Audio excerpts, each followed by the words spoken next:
Welcome to the Three Martini Lunch. Grab a stool next to Greg Columbus of Radio America and Jim Garrity of National Review. Three Martinis coming up. Very glad you're with us for the Tuesday edition of the Three Martini Lunch. We have good, bad, and crazy martinis for you today. And Jim, let's start with the good. This actually broke right around the time we wrapped up taping yesterday. And for some folks, they may have thought this had already happened a few weeks ago, but officially North Dakota Governor Doug Burgum is now a former presidential candidate. He tweeted out yesterday, "We launched our campaign with a clear-eyed mission. Bring a business leader and proven governor's voice to fight for the best of America. We will always remain committed to fighting for that and for the people who make our nation so exceptional." He also says that, he ran for the right reasons. But the American people, particularly Republican primary voters, not agreeing with that. First of all, many of them didn't know who he was when he got in, and that's always a big problem. I admire Doug Burgum for getting on that stage the day after he injured his leg somehow playing basketball. I don't know if he tore his Achilles like Aaron Rodgers or broke his leg. But anyway, he got out there like Phillip Rivers playing in the AFC Championship game with a torn ACL that he suffered the week before. And well, performed about the same, unfortunately. But nonetheless, he was a gamer. But in the end, the campaign just never took off, despite his curious and innovative efforts to get on the debate stage. Yeah, look, I wish Doug Burgum well. Who maybe someday he'd make a good presidential candidate for the Republican Party. This was not that cycle. It is very tough to start from zero name recognition, which is pretty much what Doug Burgum had. Doug Burgum was a little-known governor of North Dakota, self-made man, generally free market economics, and some good ideas in terms of national energy policy. And that's all nice, but that's not enough. And there were times where I would, you and I would talk about how little known he was and how he was at 1% of the polls. And there are some people who perceive that as mean. And the idea that, that no matter who you are, if you show up and you say you're running for president, you should be taken seriously. Well, look, I've been doing this for a long time. Most listeners to this podcast have been watching presidential races for a long time. You don't come out of nowhere and get the Republican Party's nomination. And you certainly weren't going to do that in a year with Donald Trump running, as a quasi-incumbent, right? And so it was always unrealistic. And so there's a question of why are we obligated to pretend that, that long shot bids like this have a better chance than they actually do? And why are we required to take people seriously when they themselves, their qualifications are high? I've been elected in a state that people don't pay a lot of attention to. Here I am. And look, good for you, Doug Burgum. A lot of people said he's, exactly the kind of guy I'd like to see as a Secretary of Energy in a future Republican administration. Maybe that will happen. But farewell. Good luck in North Dakota. Maybe we will see you again. No major gaffes. Not a terrible guy, but just always was a long shot. And there was kind of this defiance of common sense in the Burgum bid. Yeah, it was always a long shot. And, like you said, you pretty much have to have a name before you run for president. It's rare that someone, even if they've been elected statewide, whatever that state may be, gets all the way to the White House if they don't already have some sort of national profile. I think Jimmy Carter is probably the closest example of that in relatively recent memory, although it's almost 50 years ago now. But that was in a very different era, and people were wanting somebody outside of D.C. in the wake of Watergate. I think more recently, the guy who came the closest would have been Howard Dean, until people got a closer look at him in the 2003-2004 cycle. And then when he had that performance after not winning Iowa, everything unraveled. But it's very rare to even get that far. Hey, y'all, this is Sarah from The Sarah Carter Show. Thanks for listening to Three Martini Lunch. We could all benefit from heart-healthy energy, especially in this busy time of the year. One of the best ways to do that is to support your blood pressure and circulation with Super Beets Heart Chews. Paired with a healthy lifestyle, the antioxidants in Super Beets are clinically shown to be nearly 2 times more effective at promoting normal blood pressure than healthy lifestyle alone. And let me tell you something, when I'm traveling to New York, when I'm moving around the country, I need to feel optimum. I want to stay healthy and I want to feel energized. And I do that with Super Beets Heart Chews. I absolutely love the flavor. I know you will too. And I know you're going to feel great. They are a convenient way to support healthy blood pressure. Super Beets Heart Chews are plant-based and easy to add to your routine. No pills to swallow, no ingredients to mix or prepare. Double your potential with Super Beets Heart Chews. Get a free 30-day supply of Super Beets Heart Chews and a free full-size bag of turmeric chews valued at $25 by going to americalovesbeets.com. Get this exclusive offer only at americalovesbeets.com. That's americalovesbeets.com. All right, on to our bad martini now, Jim. And the details are still very murky at this point about what exactly happened, other than the fact that a house completely exploded in Arlington, Virginia last night. And this is in the northern part of Arlington, very close to Interstate 66. There does not appear to be a tremendous amount of damage to the surrounding homes, which is good. And there don't appear to be any other injuries in the neighborhood, which is also good news. So people are trying to figure out, who owns this house? What's going on here? Was this just, an accidental gas explosion? But this guy that owned the house, James Yu, had apparently been on social media making a lot of weird allegations, saying a lot of his neighbors were spies, even accusing some of his family members of being spies. He was apparently firing off a flare gun, so neighbors called the police. The police went on into the house, and the flare gun was fired a couple more times, and possibly more conventional weapons, and then all of a sudden, kaboom. So, Jim, I have a good friend who said this is either a meth lab or the start of the new season of 24. But what are you reading here? Well, Greg, when you write thriller novels for on the side, you spend a lot of time thinking about what household objects could I turn into extremely deadly weapons.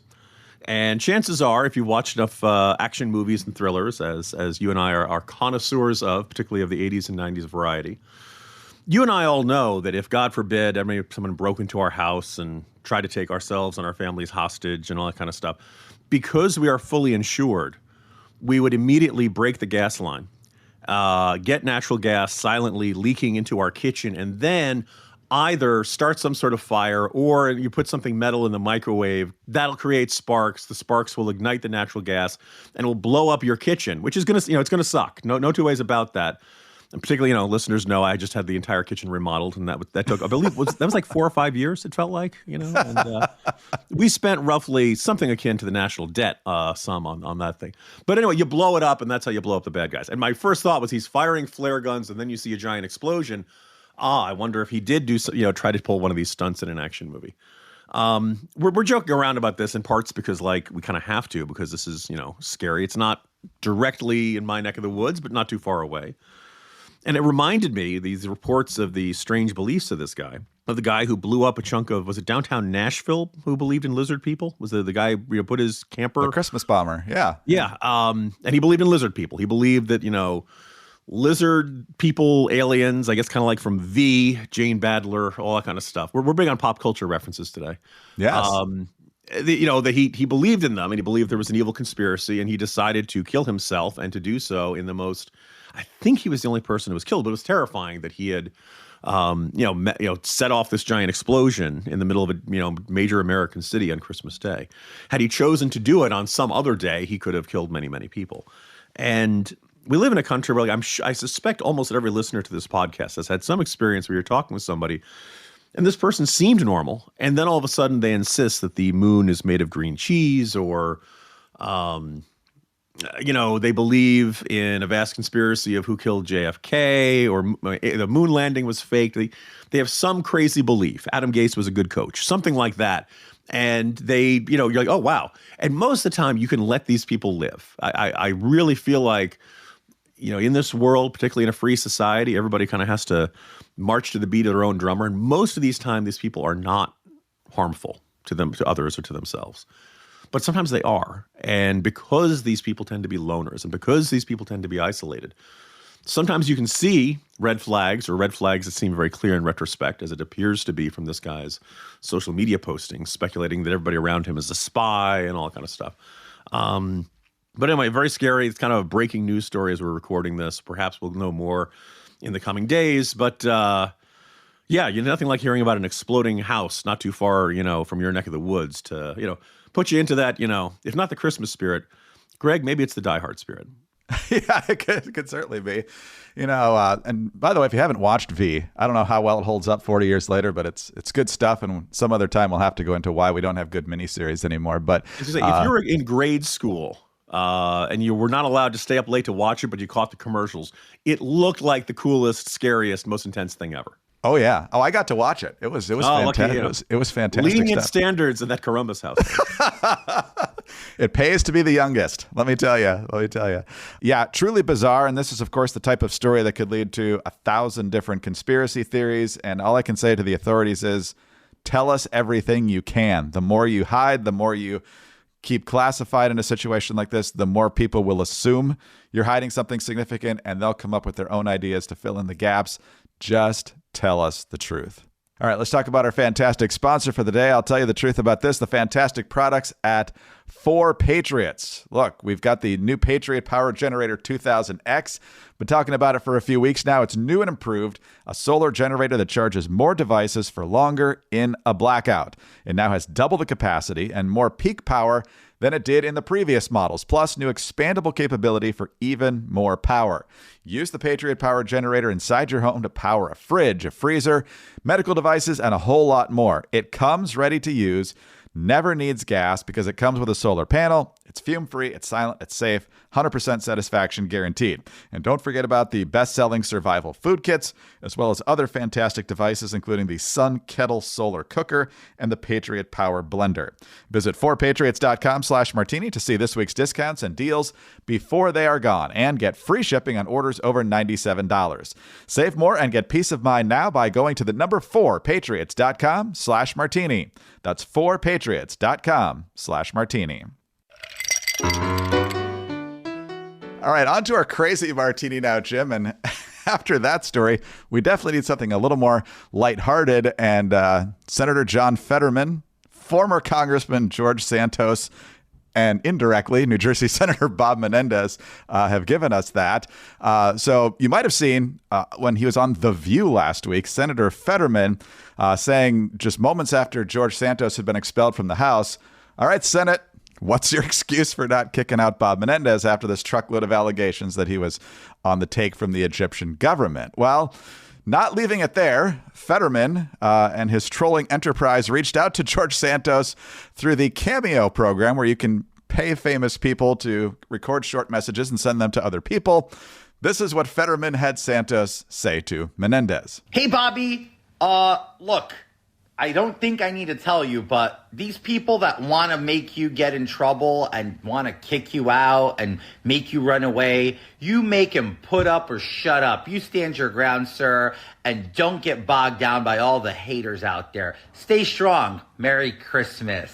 So if there's anyone you don't want in your corner right now, if you're Bob Menendez, it's George Santos. So the Menendez office did, in fact, reply, and their question was wondering whether Fetterman's parents paid for that ad because they bankrolled most of Fetterman's life. So not a bad comeback. Doesn't change the facts on the ground. So what do you make of the trolling episode here? Well, first of all, when I first saw it, I was like, oh, did he hire some George Santos impersonator, some guy who looks like him to record that message? And then you realize, no, it really is the George Santos, who's now got more time on his hands since he's no longer in the House of Representatives. So I find myself, like, we've commented over the last couple of weeks about how Fetterman has been just, metaphorically kicking Menendez and the Nads over and over again over these corruption allegations. I kind of marvel at the fact that, like, sure, there are 31 Democratic senators who have said, these charges are very serious and Bob Menendez should resign. And Bob Menendez has said, I am never going to resign. You're going to have to drag me out of here kicking and screaming. I'm totally innocent. This is all an evil conspiracy against me. By the way, the same kind of defenses that George Santos made.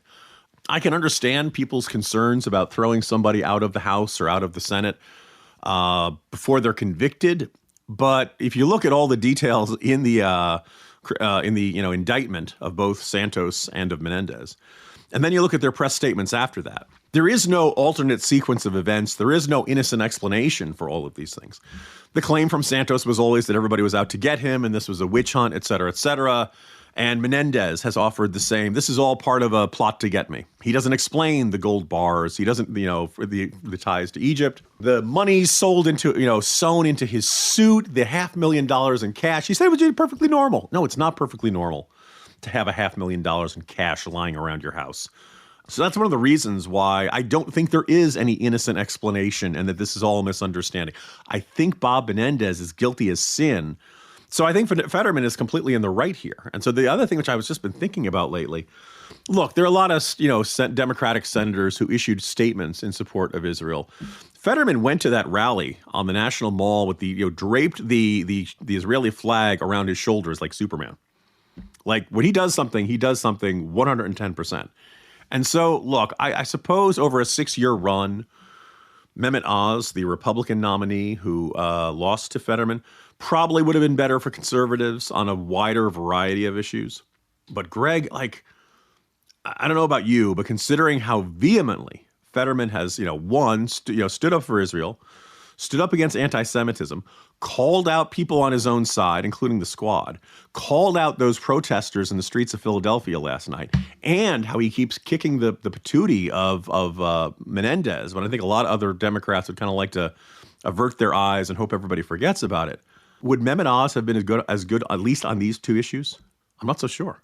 That's a fair question when it comes to the Middle East in particular, I think. If Oz had been elected a Republican senator from Pennsylvania, I don't think it would have cost him a whole lot of political capital, suggest that a Democratic senator ought to be expelled, but I don't know if he would have been this aggressive about it. But John Fetterman certainly has issues with New Jersey. That was his whole issue with Mehmet Oz, which was justifiable and was probably the number one issue, actually, in him winning. And now Bob Menendez. I assume Santos is doing this to help stockpile his legal defense fund. And Jim, lastly, I assume that Fetterman paid for this through Cameo.